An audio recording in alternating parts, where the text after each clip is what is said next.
സ്വന്തം ശരീരവും ശരീരാവയവങ്ങളും വിൽക്കാൻ മനുഷ്യർ തയ്യാറായി നിൽക്കുമ്പോൾ നമ്മുടെ നാട്ടിൽ മാഫിയകൾ തഴച്ചു വളരുകയാണ്.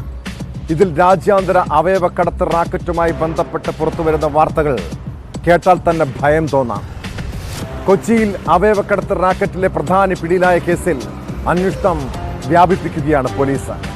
മുഖ്യകണ്ണി തൃശൂർ വലപ്പാട് സ്വദേശി സബിത് നാസറിൽ നിന്നും നിർണായകമായ വിവരങ്ങളാണ് അന്വേഷണ സംഘത്തിന് ലഭിച്ചത്. ഹൈദരാബാദ്, ബംഗളൂരു നഗരങ്ങളിലെ യുവാക്കളെയാണ് ഇറാനിലേക്ക് അവയവ കൈമാറ്റത്തിനായി കടത്തിയതെന്ന് വിവരമുണ്ട്. ഇരകളായവർക്ക് 6 ലക്ഷം രൂപ വരെയാണ് നൽകിയിരുന്നത്. ഈ കേസുമായി ബന്ധപ്പെട്ട് കൊച്ചി സ്വദേശിയായ ഇടനിലക്കാരനെയും പോലീസ് കസ്റ്റഡിയിലെടുത്തിട്ടുണ്ട്.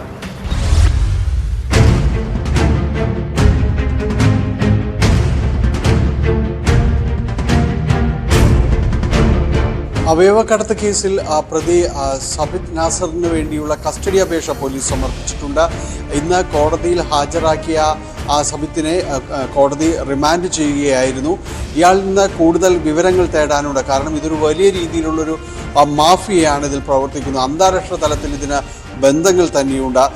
നിലവിൽ ഇയാളിലൂടെ മാത്രം 20 പേരിൽ നിന്നായിട്ട് അവയവങ്ങൾ സ്വീകരിച്ചവരുണ്ട് എന്നതടക്കമുള്ള വിശദാംശങ്ങൾ കോടതിയിൽ സമർപ്പിച്ചിട്ടുണ്ട്. ഇതെല്ലാം ചൂണ്ടിക്കാണിച്ചുകൊണ്ടാണ് ഇയാളിൽ നിന്ന് കൂടുതൽ വിവരങ്ങൾ തേടേണ്ടതുണ്ട്. ഇയാളെ കസ്റ്റഡിയിൽ വെച്ച് തന്നെ ചോദ്യം ചെയ്യേണ്ട ആവശ്യമുണ്ട്. കൂടുതൽ പേർ ഇതിൽ പ്രതികളാകാനുള്ള സാധ്യത നിലനിൽക്കുന്നു. ഒപ്പം തന്നെ കൂടുതൽ പേരെ കസ്റ്റഡിയിലെടുത്തും ചോദ്യം ചെയ്യേണ്ടതുണ്ട്. അപ്പോൾ ഈ ഒരു ഘട്ടത്തിൽ ഇയാളെ ചോദ്യം ചെയ്യേണ്ടത് കേസിൻ്റെ മുന്നോട്ട് പോക്കിൻ്റെ അനിവാര്യത തന്നെയാണ് എന്ന് സൂചിപ്പിച്ചുകൊണ്ടാണ് അന്വേഷണ സംഘം ഇന്ന് കോടതിയിൽ അപേക്ഷ നൽകിയിട്ടുള്ളത്. കസ്റ്റഡി അപേക്ഷ വരും ദിവസങ്ങളിൽ തന്നെ പരിഗണിക്കുകയും ചെയ്യും.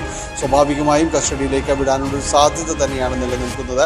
കാരണം ഇത് വലിയ രീതിയിൽ തന്നെ ചർച്ച ചെയ്യപ്പെട്ടുകൊണ്ട് തന്നെയാണ് ഈ കേസ് മുന്നോട്ട് പോകുന്നത്.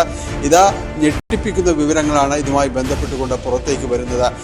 20ഓളം പേരെ ഈ സബിത്ത് മാത്രം ഇവിടെ നിന്ന് ഈ ഇന്ത്യയിൽ നിന്ന് ഇവിടെ വിദേശത്തേക്ക് എത്തിച്ച് അവയവദാന മാറ്റത്തിന് വിധേയരാക്കിയിട്ടുണ്ട്, ശസ്ത്രക്രിയയ്ക്ക് വിധേയരാക്കിയിട്ടുണ്ടെന്നാണ് പറയുന്നത്.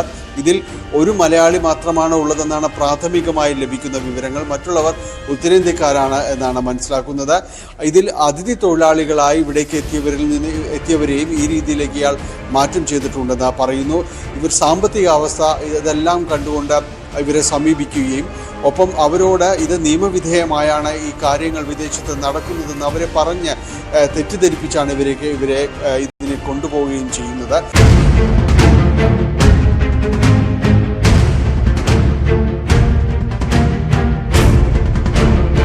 അതുകൊണ്ട് ഇവർക്ക് ലഭിക്കുന്ന പണം ഇതിൽ ഒരു 60 ലക്ഷം രൂപയുടെ ഒരു പാക്കേജ് എന്ന രീതിയിലാണ് ഇയാൾ പോലീസിനോട് സമ്മതിച്ചിട്ടുള്ളത്. ഇതിൽ 10 ലക്ഷം രൂപയാണ് ഇതിൽ ശസ്ത്രക്രിയ അവയവം ദാനം ചെയ്യുന്ന ഒരാൾക്ക് നൽകുന്നത്.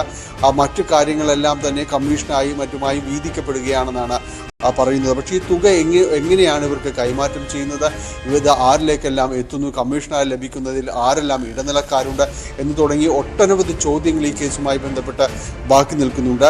ഇയാളെ ചോദ്യം ചെയ്തതിൽ നിന്ന് ഒരാൾ കൂടി കസ്റ്റഡിയിലായിട്ടുണ്ടെന്നാണ് അറിയാൻ സാധിക്കുന്നത്. അത് കൊച്ചി സ്വദേശിയാണ്. ഇതിൻ്റെ എല്ലാം ഇടനിലക്കാരായി വർത്തിച്ച ആളുകളിലേക്കും ഇപ്പോൾ അന്വേഷണം ചെല്ലുന്നതിൻ്റെ ഭാഗമായിട്ടാണ് ഒരാളെ കൂടി കസ്റ്റഡിയിൽ എടുത്തിട്ടുള്ളതായി പറയുന്നത്.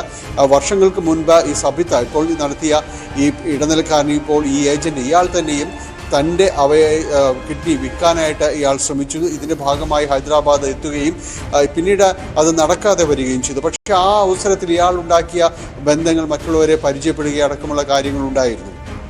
അതിലൂടെയാണ് ഇത്തരമൊരു മാഫിയ അങ്ങനെ പ്രവർത്തിക്കുന്നു, അതിൻ്റെ ഒരു കണ്ണിയാവുക എന്ന രീതിയിലേക്ക് ഇയാൾ മാറുകയും ചെയ്തത്.